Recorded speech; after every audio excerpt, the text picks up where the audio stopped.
Popong teh ada kepenasaran, ya. Pernah baca, pernah dengar katanya bahwa buah sirsak itu akan menyebabkan kanker kalau terlalu banyak dimakannya, tangturnya juga. Karena Cepopong juga suka makan sirsak. Cobain kata dokter gimana? Apa benar? Sok, punten jawab. Nah, itu tadi ternyata sudah ada pertanyaan nih dok. Jadi sebelum kita membahas mengenai daun dari buah sirsak, daun dari sirsak, kita bahas dulu mengenai buahnya ya. Dulu. Itu tadi ada pertanyaan dari Cepopong, katanya teteh kepenasaran katanya. Gimana tuh dok? Ya, jadi Cepopong sama-sama saya cuma suka makan buahnya saja, tidak suka makan daun sirsak ya. Nah, kalau kebanyakan makan buah sirsak, apakah jadi kanker? Sebetulnya ada zat anti kanker juga pada buah sirsak, yaitu antioksidan. Ya. Dia ada macam-macam antioksidan yang bisa membantu menangkal radikal bebas di tubuh kita. Radikal bebas yang terlalu banyak itu juga akan memacu berbagai penyakit metabolik dan juga memacu timbulnya kanker. Jadi malahan kalau kita makan buah-buahan apapun termasuk sirsak yang mengandung antioksidan, dia mampu untuk menjaga supaya mencegah kita mendapat kanker sebetulnya. Tapi kalau kebanyakan makan sirsak itu efek sampingnya itu ke arah syaraf. Timbul tremor seperti Parkinson, penyakit Parkinson. Nah, dok, tadi kan dokter bilang mengenai daun nih.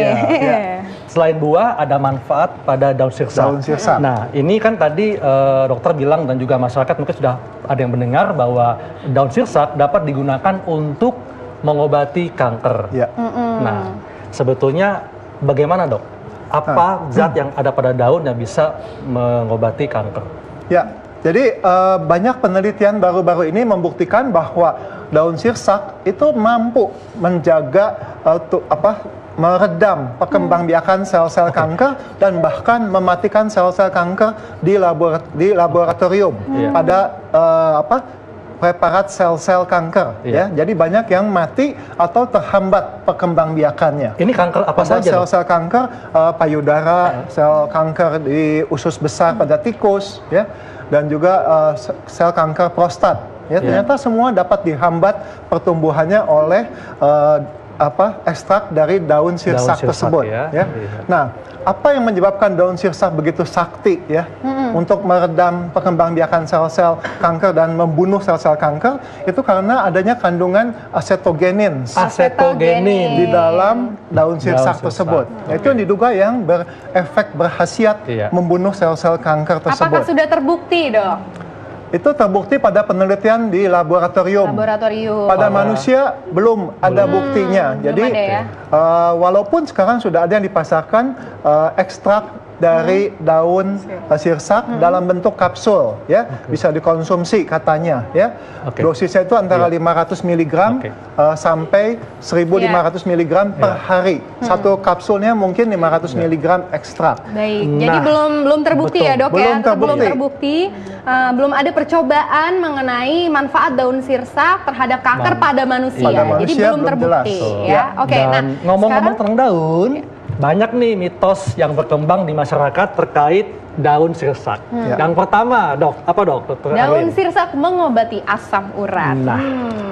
Ya, katanya memang demikian, tapi sekali lagi itu digunakan di negara-negara di Afrika. Ya, di Afrika juga banyak sirsak, sehingga mereka menggunakan daun sirsak untuk terapi berbagai jenis penyakit, diantaranya asam urat. Ya. Tapi di Indonesia sendiri tidak populer dan itu masih dalam penelitian. Apakah memang efektif untuk menurunkan asam urat? Masih dalam penelitian. Selanjutnya, ada lagi mitos atau fakta manfaat daun sirsak. Daun sirsak untuk pengobatan kanker ini tadi sudah dijawab ya. Nah, Dikna, biasanya kalau konsumsi buah-buahan atau daunnya nih? Jangan-jangan nyemilin daunnya? Iya, nyemilin daunnya. Dibungkus buahnya dimakan. Kayak makan sirih. Makan sirih jadinya. Oke, ini ada lagi dok, daun sirsak untuk mengobati penyakit ginjal. Nah, ini kita harus hati-hati. Mitosnya demikian, dia bisa mengobati penyakit ginjal. Tapi banyak hal yang kita belum ketahui tentang daun sirsak terutama ya. Apakah mungkin juga dia mengandung senyawa yang beracun untuk ginjal.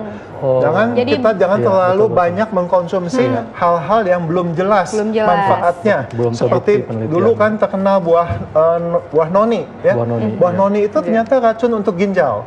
Ya, tapi kita harus hati-hati. Apakah sirsak juga daunnya beracun untuk ginjal? Itu sampai sekarang masih belum jelas. Malah justru berbahaya ya. Jangan mengkonsumsi yang sembarangan berarti ya. Oke, selanjutnya mitos atau fakta manfaat daun sirsak adalah sudah habis ternyata. Sudah habis. Nah, Dok, ini mungkin masyarakat ingin tahu, Dok. Untuk mendapatkan manfaat daun sirsak, ini daunnya diapakan, Dok? Ya. Kalau menurut penelitian ada 2 macam ya cara mengekstraksi daun sirsak. Satu dengan menggunakan etanol asetat, yaitu daunnya dihancurkan, dikeringkan, kemudian dikasih etanol asetat, dibiarkan selama 3 hari 3 malam pada suhu tertentu sehingga asetatnya menguap dan disaring. Setelah disaring kemudian dibiarkan 3 hari 3 malam, kemudian yang bubuknya itu digunakan sebagai obat, ya. Nah, bisa juga diekstraksi dengan cara basah, yaitu dihancurkan kemudian direbus dengan air. Nah, filtratnya yaitu sudah dibuang daun yang sisa-sisanya, kemudian disaring dan dikeringkan juga. Didapatkan endapan yang berupa bubuk ekstrak dari daun tersebut. Nah, Dok, ini kan tadi kita bahas bahwa daun sirsak bisa bermanfaat untuk mengobati kanker. Dan banyak di masyarakat yang mengkombinasikan nih antara pengobatan kanker yang secara kimiawi dengan daun sirsak. Nah, apakah ini diperbolehkan atau gimana, Dok? Apakah boleh dikonsumsi berbarengan? Kita harus hati-hati, Dr. Haikal, kalau menggunakan fitofarmaka, yaitu jamu-jamu seperti daun sirsak, itu kalau digabung dengan obat-obat kedokteran yang biasa, itu bisa timbul interaksi obat. Ya. Takutnya kalau malahan membuat si obat tersebut menjadi tidak aktif atau menjadi rusak atau menjadi tambah beracun. Timbul efek samping. Timbul efek samping yang berlebihan kalau digabungkan dengan ekstrak daun sirsak. Jadi kita harus hati-hati. Saran dari American Cancer Society itu jangan menggunakan terapi yang belum jelas. Dok, Nah, jadi poinnya adalah jangan mencampur kedua obat-obatan itu ya, Dok. Maksudnya kalau misalnya ada obat yang dari dokter ataupun ada obat-obatan yang belum ada uji klinisnya, itu justru harus ditelaah kembali, harus hati-hati kembali dan jangan digunakan berbarengan. Nah, Dok, ini ada satu pertanyaan lagi nih, Dok. Kita kembali ke buah. Karena daun sudah ya. Ada lagi yang mau nanya daun? Sudah? Apa mau daun-daunan? Nah, ini ada lagi buah nih, Dok. Bahwa buah sirsak ini dikonsumsi untuk ibu hamil. Kan tadi kan kita bicara seperti kita-kita ini yang belum hamil ya. Kok Dokter Haikal nggak hamil?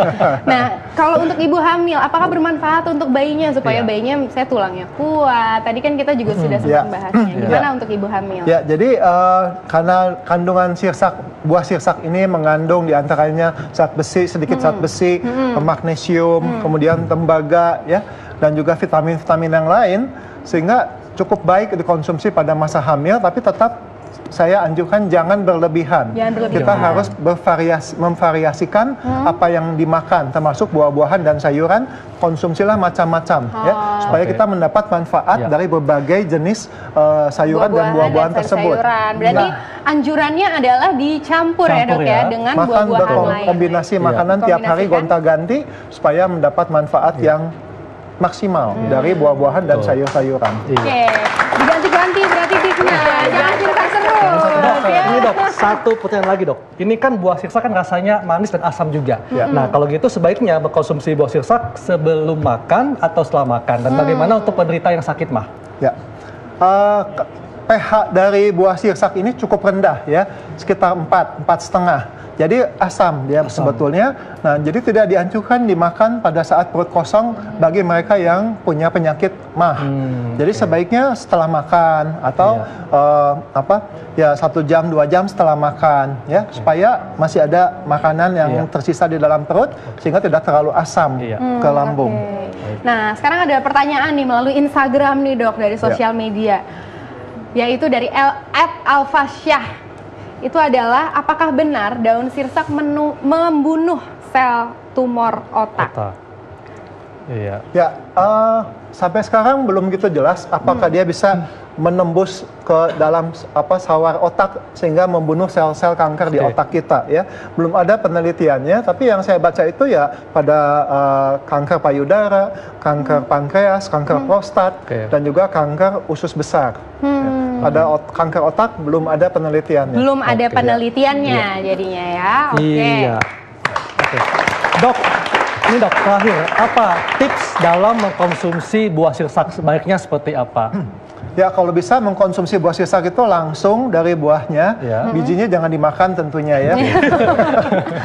Apalagi kulitnya nggak enak. Kemudian jangan menambahkan terlalu banyak gula pada saat makan, karena nanti kalorinya akan bertambah banyak ya. Jadi manfaat sirsak itu akan sepenuhnya terasa kalau dimakan utuh. Kalaupun Anda tidak suka ya di blender, tapi jangan sekali lagi jangan menambahkan terlalu banyak gula.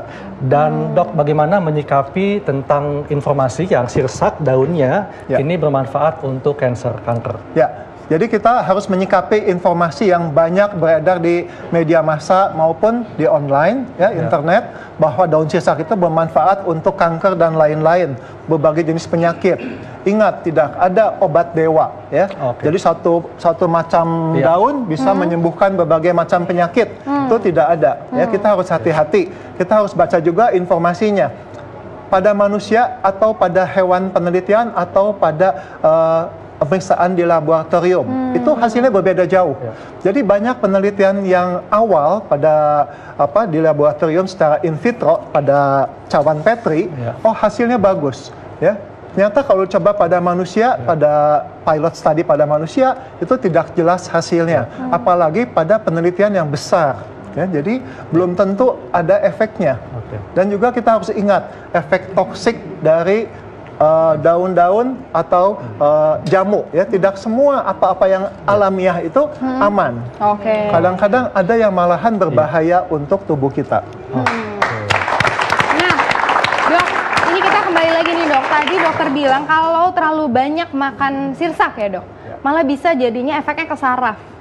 Ada lagi gejala saraf itu salah satunya adalah tremor ya dok ya. Tremor. Itu bisa muncul karena terlalu banyak atau jadi efek toksik terhadap buah sirsak. Ya, kalau tiap hari makan satu buah sirsak selama 1 tahun, mulai muncul keluhan-keluhan keracunan dari efek sirsak, terlalu banyak makan sirsak, yaitu seperti Parkinson, bergetar. Seperti Parkinson. Kok coba Digna nih kebanyakan sirsak, coba gini. Setahun full makan Oh iya, coba begini dulu. Enggak ya. Kalau penonton ada nggak?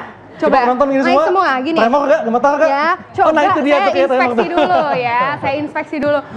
Oke, di sini. Ini ternyata ada nih, jangan-jangan suka makan sirsak terlalu banyak nih mas. Enggak ya? Setahun full ya. Nanti kita bakal ngobrol-ngobrol nih ya sama masnya. Terima kasih banyak dokter.